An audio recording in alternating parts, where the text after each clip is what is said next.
سرخط خبرها. کمک‌خواهی یک شهروند تاجیکستان از بازداشتگاه در فرانسه.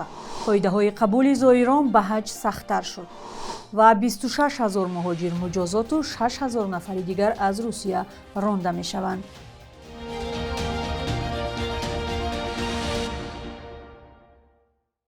سلام از استودیوی دوشنبگی رادیوی آزادی. برنامه نویدی بامدادی را با آخرین خبرها از تاجیکستان و بیرون از آن امروز 22 اپریل پیشنهادی شما میکنیم.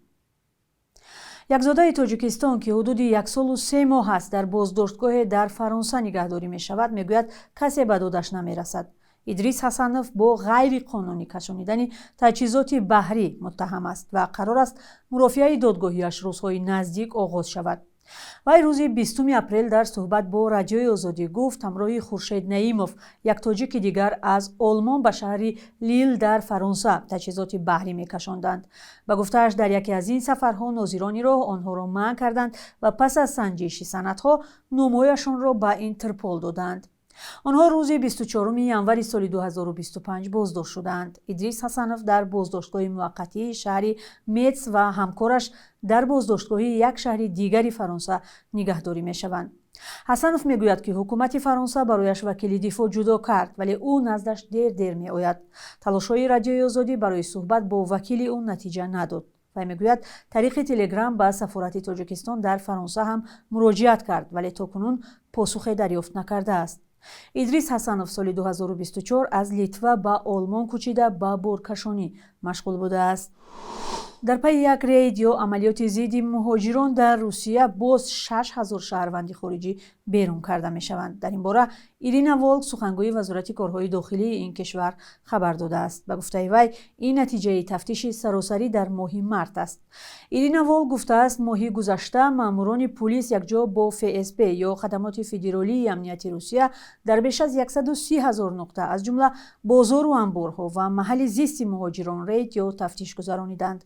در این عملیات با شرکت 60,000 کارمند پلیس مهاجران را با سگ‌های خدمتی و هواپیماهای بی سرنشین جستجو و تفتیش کردند. به اطلاع وزارت کارهای داخلی روسیه در نتیجه این معرکه حدود 1000 پرونده جنایی باز شده، زیاده از 48,000 قانونشکنی مأموری از سوی مهاجران آشکار شده است. همچنین 26,000 شهروند خارجی به جوابگری کشیده شده، قرار اخراج 6,000 نفر صادر شده است. از این پیش رئیس دومای دولتی ویچسلاو ولودین شمار مهاجران رانده شده در ماه مارس را 14,000 نفر گفته بود.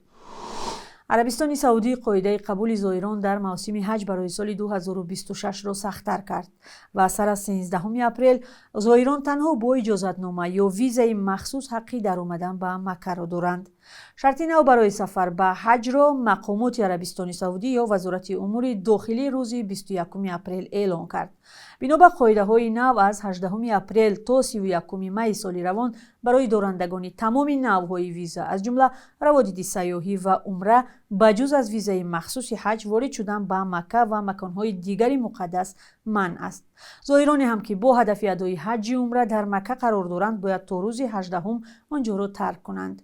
شرکت‌های میانرو یا تشکیل کنندگان سفر حج برای ویران کردن این قاعده‌ها $26,000 جریمه خواهند شد. همچنین راهی آنها برای 10 سال به این کشور بسته می شود. ماه روان کمیته دین و تنظیم جشن و مراسم تاجیکستان هم به شهروندان هشدار داده بود که از سفر با راه‌های غیر رسمی به حج خودداری کنند. قرار است گسیل اولین گروه زائران تاجیک به حج فرضی در سال روان از 6 می شروع شود. نرخ حج امسال 53,000 سومانی مقرر شده است. و در قزاقستان قتل سگ‌های دایدو قانونی می شود. پارلمان این کشور اخیراً طرحی را تصویب کرد که اجازه می دهد برای مبارزه با جانوران آواره‌گرد و بی‌صاحب از شیوه بی‌رحمانه استفاده شود. این تصمیم واکنش‌های تند جامعه شهروندی و حامیان جانوران را به میان آورده است. تفصیلات در گزارش همکار ما علیشیر ظریفی. اکثر وکیلان پارلمان قزاقستان با جانبداری از طرح قانونی آواز دادند که اجازه می‌دهد سگ‌های آواره‌گرد و بی‌صاحب کشته شوند. با گفته یکی از مؤلفان این طرح تنها در یک سال گذشته بیش از 40 نفر از حمله سگ‌ها ضرر دیدند. در دوام یک ساعت 5 نفر مورد حمله سگ‌ها قرار می‌گیرند. تا زمانی که این جانوران در نزد این مکتب، خانه‌های استقامتی و خیابان‌ها می‌گردند، مسئله بی‌خطری را نمی‌توان حل شده خواند. бар асоси лоиҳаи нави қонун сагҳои оворагард баъди боздошт 5 рӯз нигаҳдорӣ мешаванд ва агар касе дар ин муддат ба суроғашон наомад кушта мешаванд. тибқи ин тар ҳамчунин сагҳое ки чипи махсус надоранд бесоҳиб дониста мешаванд. вакили қазоқ Едил Жанбиршин бовар дорад ки ин шева назар ба боздошту воксин ва безурриётсозии сагҳо муассиртар аст. аммо ҳомиёни ҷонварон ба ин розӣ нестанд. Не было должного контроля на местах. дар маҳалҳо ин барнома ба сурати зарурӣ назорат намешуд. яъне пул ҷудо мешуд, аммо ҳама кор дар рӯи коғаз мемонд.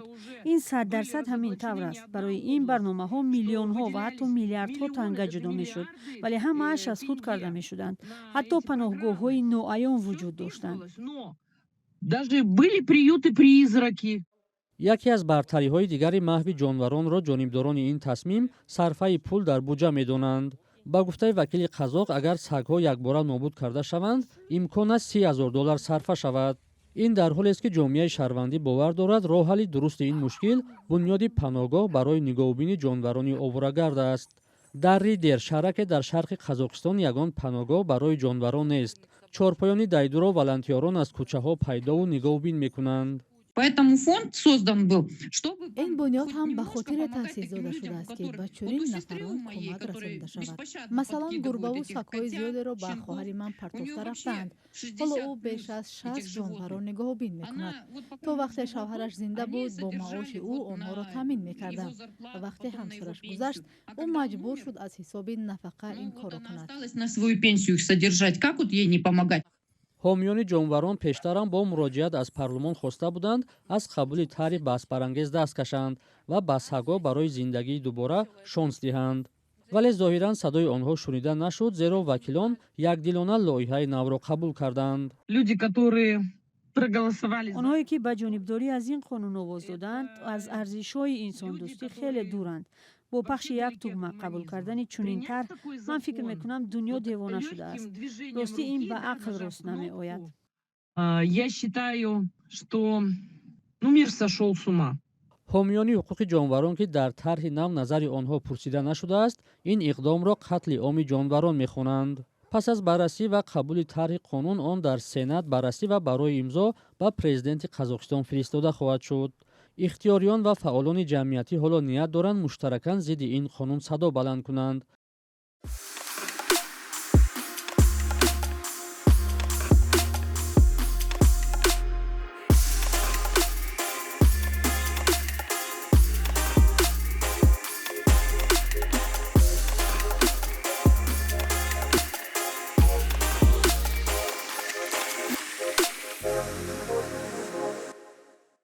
ҳафтаи равон гурӯҳе аз намояндагони толибон ва ширкати брешнои афғонистон барои баррасии тарҳи Каса 1000 ба Тоҷикистон омаданд. дидору мулоқоти ин ҳайат бо Далер Ҷумъа вазири энергетика ва захираҳои оби Тоҷикистон рӯзҳои 18-20 апрел дар Душанбе баргузор шудааст. ба иттилои мақомоти тоҷик дар ин ҳамоиш намояндагони Бонки ҷаҳонӣ ҳам ширкат доштанд. вазири тоҷик Далер Ҷумъа гуфтааст корҳо вобаста ба амалӣ кардани Каса 1000 дар 3 кишвари узви ин тарҳ Тоҷикистону Қирғизистон ва Покистон ба анҷом расида дар Афғонистон корҳои сохтмонӣ ҳанӯз идома дорад. ба таъкиди ширкатдорон амалисозии тарҳи Каса 1000 дар ин кишвар баҳори соли 2027 ба анҷом мерасад ва аз тобистони соли оянда аллакай марҳилаи тиҷоратии лоиҳа оғоз мегардидааст. тарҳи Каса 1000 бо $1 миллиард Бонки ҷаҳонӣ амалӣ карда мешавад. ин тарҳ дар назар мегирад ки барқро аз Қирғизистон ва Тоҷикистон ба Афғонистон ва Покистон интиқол бидиҳад. ҳоло бахши як рӯз дар таърихро мебинем ки аз муҳимтарин таҳаввулоти таърихӣ барои имрӯз 22 апрел хабар медиҳад.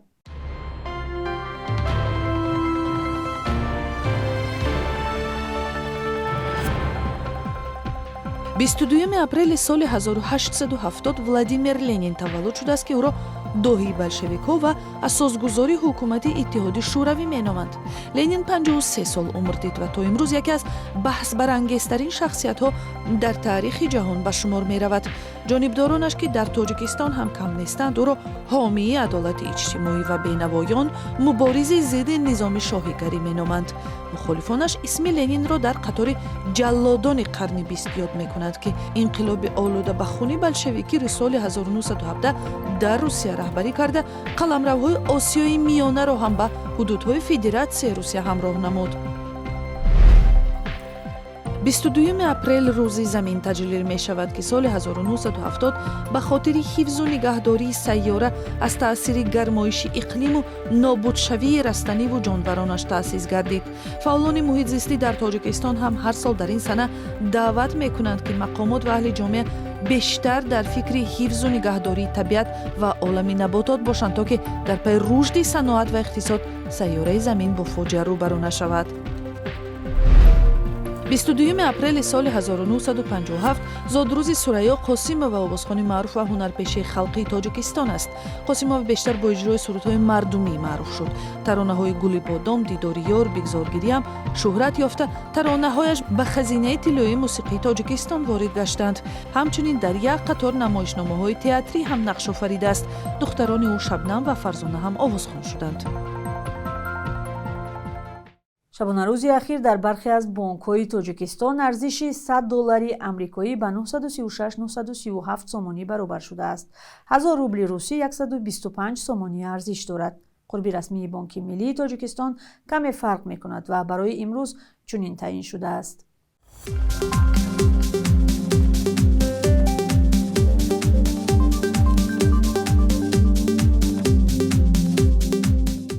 расидем ба поёни барнома. ташаккур барои ҳамроҳии бинандаи азиз. хабарҳои дигар дар давоми рӯз дар Сомонаи Озодӣ ва саҳифаҳои мо дар шабакаҳои иҷтимоӣ пешниҳоди шумо мешавад. хайр, то мулоқоти дигар.